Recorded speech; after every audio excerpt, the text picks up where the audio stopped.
In this video, I'm going to show you how to test mobile web pages with desktop browser developer tools. As the saying goes, things get better with time, and that definitely holds true with almost any technology, including web browsers.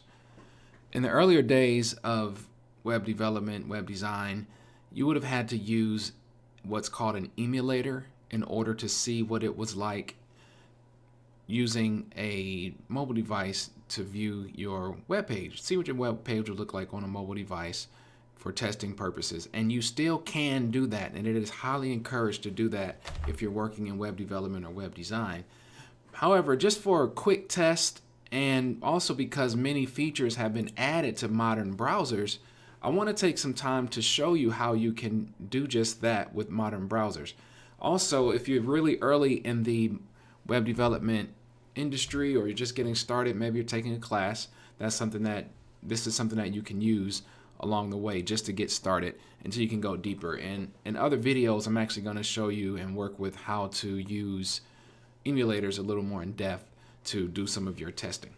So with that said, before we jump into the browsers, I just quickly want to point out to you a very good website that you should keep in your back pocket. StatCounter. Global Stats, gs.statcounter.com. This is a site you can come to help learn about popularity of various browsers and technologies and many other things. But for the purposes of this video, I want to look at the browser popularity. Initially on their homepage, they're just giving a quick glance at global or worldwide market share of browsers, and you can quickly see Chrome is definitely king, followed by a big drop and Safari being the next in line. But what I want to show you, this site is very cool. You can change a lot of the data. You can modify the timelines, all those things. But what I want to do is go down to the browser market share. Click on that. And what that allows you to do, scroll down again, it allows you to filter the results. So since we're talking about mobile web design and development, I'm going to take a look now so we can see the worldwide statistics for browsers in general. I want to click on mobile so we can see the difference. Yet again, Chrome still the most popular, followed by Safari. And just as a side note, if you're curious, this UC browser is actually a browser that's primarily used in China, which would explain a lot about why it has such a significant market share. So you can see again, Chrome definitely the most popular worldwide in regards to browsers. So I want you to keep that in mind. However, what do you think will happen if we narrow that down to just the United States? Interesting. Safari is the big man on campus in the United States, followed by not too far of a drop down to Chrome, and then Samsung Internet Browser. Again, this is a mobile browser market share in the United States. So this is something interesting that you can look at, and I wanted to share this because one of the things you want to keep in mind is your target audience. When you're dealing with your mobile design and development, you may only have an audience that is centered on a certain country. In most cases, that is the case. If you're in the States, you're typically going to be developing for an audience that's central to the United States. So this is something that will definitely help because you want to test your site and the browser that your audience is going to be using. This site and other sites can give you additional details and maybe let you narrow down your data a little bit further. So going on from there, what I want to do is show you, so just keep in mind which of these browsers are the most popular. What I want to do from there, I actually want to take a minute to show you some of these browsers and how you can use what's called the developer tools in order to test out your mobile sites. So keep that list in mind. I'm also going to show you how to download some of these browsers as well, or quickly where to go get them. Starting with Chrome, most people are going to have Chrome installed on their computers. It typically doesn't come pre-installed, but most people immediately go download it once they do get their computers. So Chrome is just google.com/Chrome. And matter of fact, with any of these browsers, probably the best way, instead of trying to remember these web addresses, is to just do a web search for whatever the browser name is. That'll be the quickest way because some of them have pretty long or not easy to remember web addresses. So google.com/Chrome, and you can just download Chrome if you don't already have that browser installed on your computer. So if you don't, go ahead and take a minute, press pause, and do that now. So once you get Chrome installed, I'm going to pull up the same web page in all these different browsers. So I'm just using Olympic.org for my testing, since it is Olympic season at this time. In Chrome, you can go to the menu button. It's the three dots. You click on that, and it's going to be under More Tools, and then Developer Tools. What I also want you to take note of is what is called the shortcut keys. You can also hold the Control button, the Shift button, and then press the I key. That'll bring up the Developer Tools as well. So you'll see the panel appear, and it shows you some of the coding and all those things. These are very great features for web development, web design that are going to be helpful. And we may look at some of this later on in another video. But for purposes of this one, let's turn on the toggle device toolbar. And again, you notice the shortcut keys, Control-Shift-M, and you can come directly to it. So here you go. It changed over, and this is an emulator that's built into the browser. It's not a full emulator in regards of if some things that you will not be able to do, or if it is an actual emulator, you can learn a lot more about that, the differences in the browser developer tool emulator or an actual downloadable full-fledged mobile device emulator. They have them that are really platform specific. So from here, there's a list of devices, and you can choose from the list of devices that are pre-installed. And what you would want to do as you're browsing this way is just take a look at how the layout changes of the site. Look at things like, well, some things that may be hidden or taken away, how the layout might change, some of the wording may change as you go through. So you notice just that shift there, because that Nexus 10 is a pretty large device. It has more space to work with. It shifted to a 2-column layout, additional information that's not displayed on other devices. Or some things are a little bit larger because the devices are smaller, things along those lines. So those, you want to take note of anything that changes. Looking at touch area. You know, some links may be very small, hard to click if you're using your fingers. So thinking about the difference in fingers versus a very tiny mouse pointer. So that's what I want you to pay attention to as you're using these various browsers. Of course, most sites, they're going to shift over to this hamburger icon or have some type of menu link to pull up the website instead of a text-based menu. Or they may have an arrow you can click for drop down. Look for those types of things. Pretty standard across mobile design. Also, you have the ability to rotate the device from your landscape to your portrait orientation and back and forth, and you can see the differences there. So just a few features. One last thing I want to point out, this is not an all-inclusive list. If you pull down the list of devices, click Edit, it does have other devices you can add to the list. So if you wanted to try some specific devices, you can.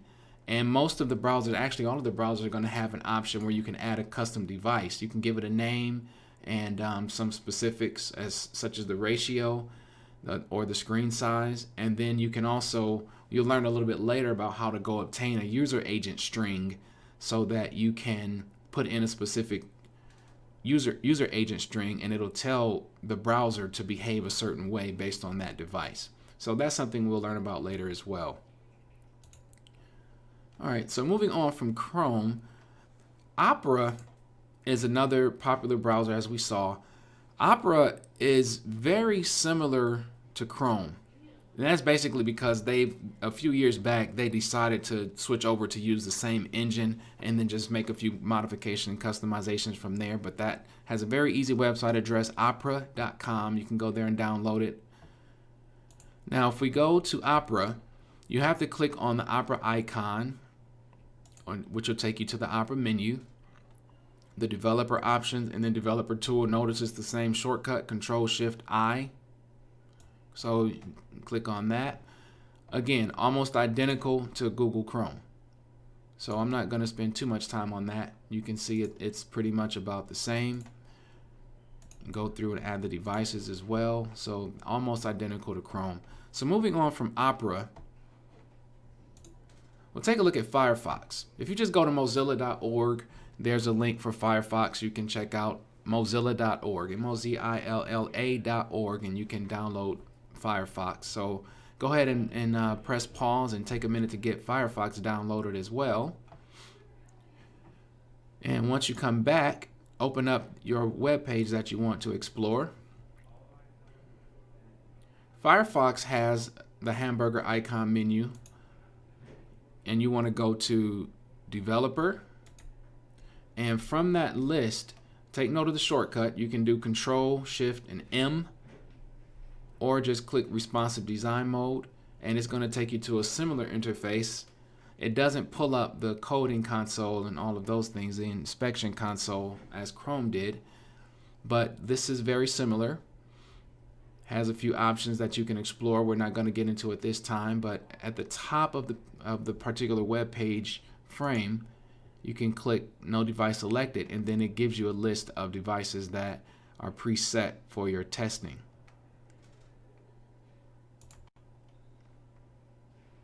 And you can explore in a similar fashion. There we go. And you can execute your testing of whichever particular element you need to test as you browse the page. One thing I like about Chrome and Opera that Firefox is not allowing is you can actually simulate the touching and dragging or swiping. Firefox isn't allowing you to do that. You have to scroll as on a normal desktop. So each browser developer tool has its own pros and cons, and you'll sort of find your favorites. Again, you can click to rotate the viewport. Viewport just being another name for the display or window that the website is being shown in. So all of them are pretty much going to allow that. Moving on from here. Oh, one last thing, I'm sorry. Firefox also allows you to edit the list of devices if you wanted to add additional devices for your testing, or even remove some devices from the list. Perhaps they're just very outdated and you don't want to have them show up. Maybe save yourself a little bit of time. And you can also add devices as well, just as you can in the other browsers. So after Firefox, let's talk about IE, or Internet Explorer, and Edge. Internet Explorer has always come pre-installed, not always, but once Windows really took off and web browsers became popular, Internet Explorer has long been pre-installed on any Windows computer. So for a long period of time, it was the most popular browser, but after a while, people started to install their own. So Internet Explorer should already be on your Windows computer, if you're using Windows, of course. But if not, you can, of course, just do a web search to install it. And just like Safari is not necessarily, or the latest version of Safari are not available on Windows, the latest version of Internet Explorer is not going to be available on the Mac. So if you really need to test Internet Explorer, which is highly encouraged, again, test as many browsers as you can or as you need to based on what your target audience may be using, you can definitely get IE on your Windows machine. So looking at the same website, Internet Explorer, you want to look at the gear icon up at the top right, which is called Tools. Click on that, and it's going to say F12 Developer Tools, which means you can also press F12 as the shortcut key. And once that loads, you're going to want to go over to the Emulation tab. Now this interface is, I don't want to say it's maybe not as intuitive as the others that we've seen. It's a different approach, different interface, different look and feel, as Microsoft tends to have with its products compared to other commonalities in industry. So you can look at the browser profile, desktop, Windows Phone, Enterprise, and that is one good thing about Internet Explorer. If you really want to test for Windows devices, IE or Edge are going to be the ones that you want to use. So once you choose a browser profile, from the user agent string box, it's going to give you additional options for devices.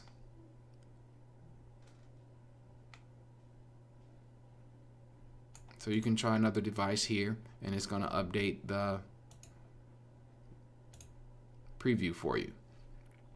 One thing I noticed, again, going back to pros and cons of each browser developer tools, I've noticed in my experience that in IE and Edge, it tends to be a bit slower, but it can be a little bit easier to use. One of the things I like is the easy location for the geolocation features. And again, this is something we'll learn about later on in other videos, and you can dig more into it on your own. I highly encourage you to check that out if you're dealing with any mobile development or design. So very similar features as well.